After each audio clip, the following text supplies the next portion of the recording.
Pedakurapadu YSR Congress party నేత సాంబిరెడ్డి పైన దాడి జరిగింది. తెలుగుదేశం గూండాలు ఒక్కసారిగా ఆయన పైన దాడి చేశారు. పూర్తిగా కాళ్లు చేతులు విరిచేసిన పరిస్థితి. అయితే 75 తాళ్లుల్లో పూర్తి స్థాయిలో వైఎస్ఆర్ కాంగ్రెస్ పార్టీ నాయకులు నిరసన చేస్తూ ఉన్నారు. ఆ నిరసనకి మాజీ ఎమ్మెల్యే నంబూరు శంకర్రావు వెళ్తూ ఉన్నారు. ఒక్కసారిగా పోలీసులు లెమన్లో నంబూరు శంకర్రావుని అడ్డుకున్నారు. సార్ ఏం చెప్తున్నారు? ఎస్పీ గారిని కలవడానికి కూడా వెళ్ళని ఇట్లా పరిస్థితి. జరిగిన అన్యాయం గురించి చెప్పుకోవడానికి కూడా పనిచ్చే పరిస్థితి లేదు. ఇలాంటి పరిస్థితులు ఏర్పడ్డాయి రాష్ట్రంలో. మరి ఇది ఎట్లా ముందుకెళ్ళేది అర్థం కాని పరిస్థితిలో ఉంది. గతంలో ఎప్పుడూ కూడా ఈ నియోజకవర్గంలో ఒక గొడవ లేదు.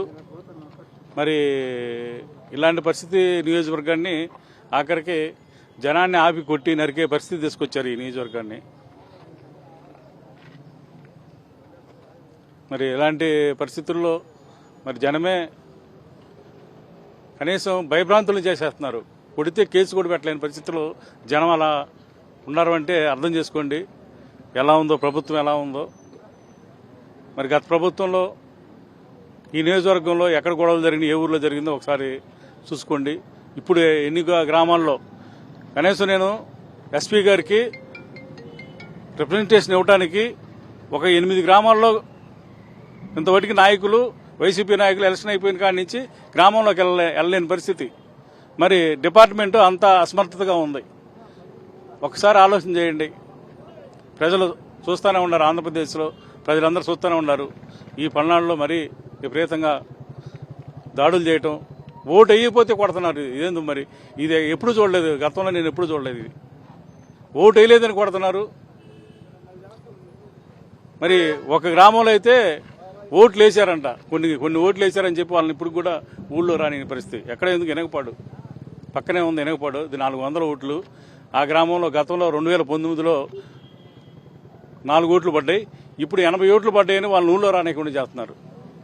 ఊళ్ళో లేరు పరిస్థితి. 80 దాదాపు ఒక 7-8 కుటుంబాలు ఊళ్ళో లేరు, వెళ్ళిపోయారు. ఈ దాడి చేసిన వారిని రక్షించే ప్రయత్నం చేస్తున్నారని చెప్తున్నారు. ఎవరో ముద్దాయిలు మేమే చేసామని వచ్చారంట కొంతమంది. అమరావతి కుర్రోళ్ళు ఎవరు వచ్చారంట మేమే చేసామని. మరి కేసు తప్పుదారి పట్టిస్తున్నారు. అది ఎస్పీ గారికి విన్నపించుకుందామని వెళ్తుంటే మరి డిపార్ట్మెంట్ వాళ్ళు ఇక్కడ సీఏ గారు వీళ్ళందరూ ఆపి మరి నన్ను పానీయకుండా చేస్తూ ఉన్నారు. మరి ఇది కూడా కనీసం అన్యాయం జరిగింది చెప్పుకోవడానికి కూడా పానీ లేని పరిస్థితిలో ప్రభుత్వం నడుపుతూ ఉంది. ఇలాంటి పరిస్థితి ఆంధ్రప్రదేశ్లో ఉందంటే మరి ఒకసారి ఆలోచన చేయండి. దాడి చేసిన వారు ఖచ్చితంగా ఎలక్షన్ రోజు మమ్మల్ని ఊళ్ళోకి రానివ్వలేదు, అందుకే దాడి చేసామని కొట్టి మళ్ళీ చెప్పి వెళ్ళారంట. దాన్ని ఏమంటారు, ఎట్లా చూస్తారు? వాళ్ళు కొట్టిన వాళ్ళు కూడా అదే చెప్పారు, చెప్పి కొట్టారు. మరీ దారుణం అన్నమాట ఇది.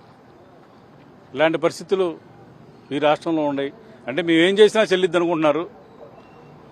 అది ఎన్నో రోజులు సాగదు. ఇలాంటి దౌర్జన్యాలు ఇలాంటివన్నీ కూడా ఎన్నో రోజులు ఉండవు. అందరూ గమనిస్తూ ఉన్నారు. మనం ఏం చేస్తున్నాం అనేది కూడా గమనిస్తూ ఉన్నారు. ఏదైనా పోటీ పడితే అభివృద్ధి మీద పోటీ పడండి, మంచి పని చేయడానికి పోటీ పడండి. అంతేగాని జనాలను పబ్లిక్ కొడతానికి పోటీ కాదు కావాల్సింది. ఒకసారి మీరు అందరూ కూడా నేర్చుకోవాల్సింది, రాజకీయ నాయకులు కానీ ఎవరైనా సరే మంచి చేయడానికి నేర్చుకోండి. జనాన్ని కొట్టి హింసించడానికి కాదు. ఇది ఒకసారి మీ ద్వారా తెలియజేస్తాం. కనీసం ఎస్పీ గారిని కలవడానికి కూడా అవకాశం లేదండి సార్? కలవడానికి ప్రయత్నం చేస్తాం. మా బాధ ఏందో చెప్పుకోవడానికి రిప్రజెంటేషన్ కూడా తీసుకొచ్చాము. యాక్చువల్గా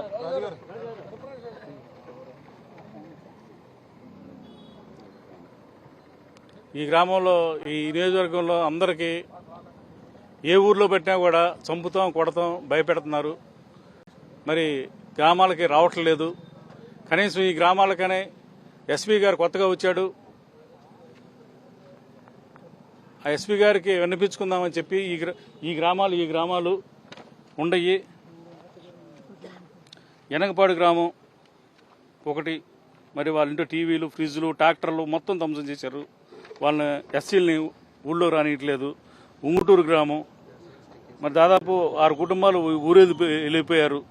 అట్లాగే నరుకులపాడు ఇప్పుడు కూడా చాలా మంది రావట్లేదు. ఎస్సీలు కానీ బీసీలు కానీ గ్రామాల్లో లేరు. దాదాపు 50 రోజులు దాటిపోయింది.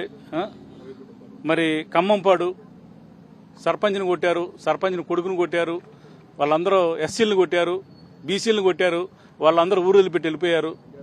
సర్పంచ్కి కాళ్ళు చేతులు ఇరిగిపోయి తలకాయ పగలు కొట్టారు. ఇన్ని దారుణాలు. హుస్సేన్ నగర్ సర్పంచ్ని కొట్టారు, కాలు ఇరిగిపోయింది, ఆయన ఎక్కడో దాక్కున్నాడు ఇప్పుడు దాకా రాకుండా. అలాంటి పరిస్థితి. గారపాడు గ్రామంలో ఎవరిని పడితే వాళ్ళని ఇళ్లమ్మడి తిరిగి కొట్టారు. అట్లాగే నాగారంలో అయితే భయభ్రాంతులు చేసి ఆస్తులు నష్టం చేసి ఆ రకమైన పరిస్థితులు చేశారు. మరి అచ్చంపేట కొత్తపల్లిలో కొట్టారు, మరి అట్లాగే చింతపల్లిలో కొట్టారు, అక్కడ బెల్లంకొండలో ఎంఎస్ పాలెంలో కొట్టారు, నాగిరెడ్డిపాలెంలో కొట్టారు. ఈ గ్రామాల్లో చాలా మంది ఊరు వదిలిపెట్టి మాసాయపాలెం ఎక్కడ పెడితే అక్కడ ధ్వంసం చేయటం, సచివాలయాలు ధ్వంసం చేయటం, రైతు భరోసాలు ధ్వంసం చేయటం, ఎక్కడైతే అభివృద్ధి చేశామో షాదిఖానాలు కడితే మరి శిలాపలకాల పాలకు కొట్టేయటం. అసలు ఎంత దారుణం అంటే మీరు కూడా అభివృద్ధి చేయండి, కట్టినాటిని పగలగొట్టడం ఏంటి? ఎంత దారుణం ఈ నియోజకవర్గంలో. మీరు కట్టండి, చేత అయితే మీరు డెవలప్ చేయండి, మేము కూడా సపోర్ట్ చేస్తాం చేసిన వాళ్ళకి. ఇవన్నీ పగలగొట్టడం ఏంది? ఓట్లు లేదని కొట్టడం ఏంటి? ఇది దారుణమైన పరిస్థితి. ఎస్పీ గారికి రిప్రజెంటేషన్ ఇద్దామని చెప్పి వెళ్తున్నాం, దానికి కూడా పనిట్లేదు. అలాంటి పరిస్థితి ఇది. ఒకసారి మీ ద్వారా అయినా ఆంధ్రప్రదేశ్ ప్రజలందరూ కూడా చూస్తూ ఉన్నారు. దయచేసి మీడియా ఎవరన్నా సహాయపడండి మిగతా ప్రజలకి అని మీ ద్వారా తెలియజేస్తూ ఉన్నాం. పూర్తిగా అమరావతిలో ఎస్పీ ఉన్నారు. అమరావతిలో ఎస్పీకి వివరించడానికి వెళ్తూ ఉన్నాము. పెదకూరపాడు నియోజకవర్గంలో తెలుగుదేశం నాయకులు అరాచకం చేస్తున్నారు. దానిపైన ఎస్పీకి మెమొరాండం ఇవ్వడానికి వెళ్తే పోలీసులు మధ్యలోనే అడ్డుకున్నారు. ఇదేమిటి, మా కార్యకర్తలపైన మా నాయకులపైన దాడి జరుగుతుంటే ఎస్పీకి ఫిర్యాదు చేయడానికి వెళ్తుంటే పూర్తిగా పోలీసులే అడ్డుకున్నారు. ఇది చాలా అన్యాయం అని కూడా నమూరు శంకర్రావు మండిపడుతున్నారు. ఖచ్చితంగా ఈరోజు ఎస్పీ దగ్గరికి వెళ్లి తీరతాను. ఏదైతే పెదకూరపాడు నియోజకవర్గంలో తెలుగుదేశం నాయకులు చేస్తున్న అరాచకాన్ని ఖచ్చితంగా ఎస్పీ దృష్టికి తీసుకువెళ్లే గానీ ఇంటికి తిరిగి వెళ్లదని కూడా నమూరు శంకర్రావు చెబుతూ ఉన్నారు. కెమెరాన్ భాషతో అశోక్, సాక్షి టీవీ, పెదకూరపాడు నియోజకవర్గం.